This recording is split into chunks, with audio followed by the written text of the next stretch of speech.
এমপিভুক্ত শিক্ষকদের একটা বদলি নীতিমালা করতে যাচ্ছি, এবং একটা সফটওয়্যার ডেভেলপ করতে যাচ্ছি। এটা অন প্রসেস আছে এবং এটা আলোচনার লেভেলে আছে। আমরা চিন্তা ভাবনা করছি এটা কতটুকু সম্ভব এটা যাচাই বাছাই করে আমরা সিদ্ধান্তে আসবো পরবর্তীতে। বাট এটা এখন প্রিমেচুর স্টেজ আছে, আমরা এটা নিয়ে আলোচনা করছি।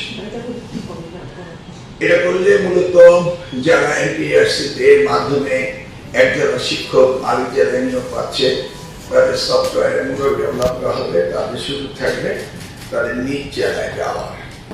তারপরে হেডমাস্টার স্যার যারা রয়েছেন তাদেরও বদলি করা সম্ভব হবে। এবং ধরুন একটি এলাকায় একটি স্কুল হেডমাস্টারের পজিশন খালি হয়েছে, তিনি ইচ্ছা করলে সেখানে কারো ট্রান্সফার করতে পারেন, অথবা আমরাও বলতে পারি কর্মচারী শিক্ষক সকলকে একটা বদলি নীতিমালার ভিতরে আনা হচ্ছে, একটা সফটওয়্যার